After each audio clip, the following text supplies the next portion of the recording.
ખાસ કરીને અમેરિકામાં રહેતા વૃદ્ધ લોકો અને બાળકો, અમેરિકા, કેનેડા અને ઓસ્ટ્રેલિયામાં રહેતા ભારતીયો અને ગુજરાતીઓ માટે અત્યારે એક મોટા સમાચાર સામે આવ્યા છે. ભારતીય રાષ્ટ્રીય એરલાઇન એર ઇન્ડિયા અને તેના અનેક મહત્વના આંતરરાષ્ટ્રીય રૂટ પર મોટા કાપ મૂકવાની જાહેરાત તેમણે કરી છે. જૂનથી ઓગસ્ટ 2026 દરમિયાન લાગુ થનારા આ નિર્ણયથી હજારો ભારતીય મુસાફરોને સીધી અસર થવાની શક્યતા છે.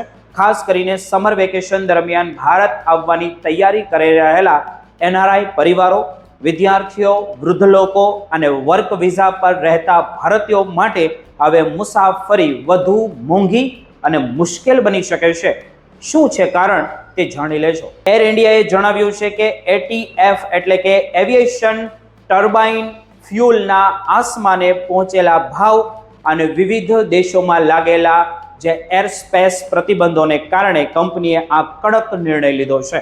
મળતી માહિતી મુજબ દિલ્હીથી શિકાગો જતી સીધી ફ્લાઇટ ઓગસ્ટ સુધી સંપૂર્ણપણે બંધ રાખવામાં આવશે. આ સમાચાર ખાસ કરીને અમેરિકાના શિકાગો અને આસપાસના વિસ્તારોમાં રહેતા જે આપણા ગુજરાતી અને ભારતીય ભાઈઓ છે તેની માટે મોટો ઝટકો માનવામાં આવે છે.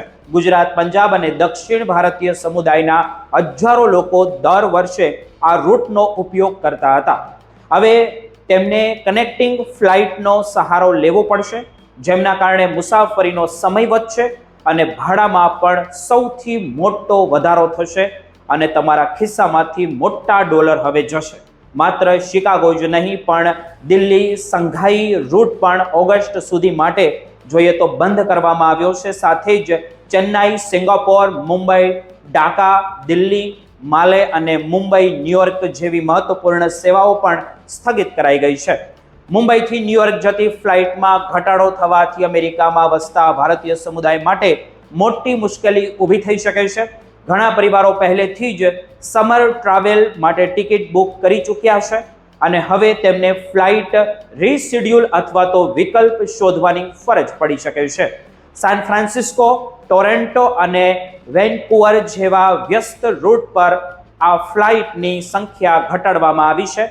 ખાસ કરીને કેનેડા રહેતા ગુજરાતીઓ અને પંજાબીઓ માટે આ નિર્ણય મોટો અસર કરી શકે છે.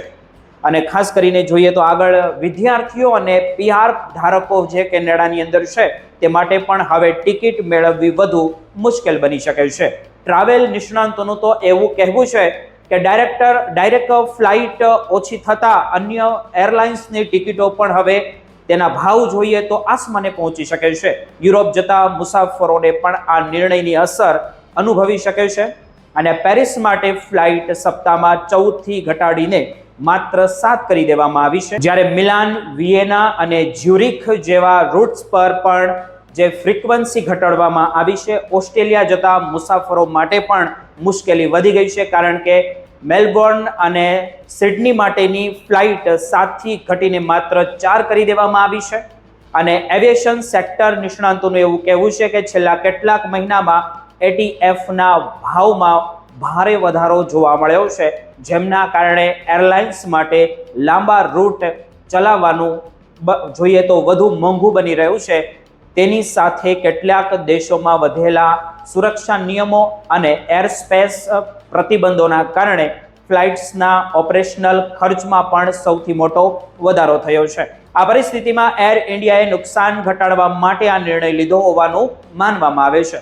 હવે સૌથી મોટો પ્રશ્ન તો એ છે કે જે મુસાફરોએ પહેલેથી ટિકિટ બુક કરી ચૂક્યા છે તેમનું શું થશે? એરલાઇન તરફથી જણાવવામાં આવ્યું છે કે અસરગ્રસ્ત મુસાફરોને રિફંડ, રીશેડ્યુલિંગ અથવા તો વિકલ્પ રૂપે અન્ય ફ્લાઇટ આપવામાં આવશે. પરંતુ સમર સિઝનમાં જોઈએ તો સીટ ઉપલબ્ધતા ઓછી હોવાને કારણે મુસાફરોને ભારે મુશ્કેલી પડી શકે છે. ખાસ કરીને અમેરિકા અને કેનેડાથી ભારત આવનારા પરિવારોને હવે વહેલી તકે તેમની બુકિંગ ચકાસવાની સલાહ આપવામાં આવી રહી છે. ટ્રાવેલ ઇન્ડસ્ટ્રીઝનું માનવું એવું છે કે આગામી કેટલાક અઠવાડિયોમાં આંતરરાષ્ટ્રીય ફ્લાઇટના ભાડામાં જોઈએ તો વધુ વધારો થઈ શકે છે. તેથી જો તમે સમર વેકેશનમાં ભારત આવવાની યોજના બનાવી રહ્યા છો, કોઈ પણ દેશની અંદરથી એટલે કે ભારતમાં આવો છો, તો શક્ય હોય તેટલી વહેલી તકે તમારી ટિકિટ, ફ્લાઇટ સ્ટેટસ ચેક કરી લો. કારણ કે આવતા જે દિવસો છે તે પરિસ્થિતિ તેમાં વધુ ગંભીર અને બદલાઈ શકે તે નક્કી છે.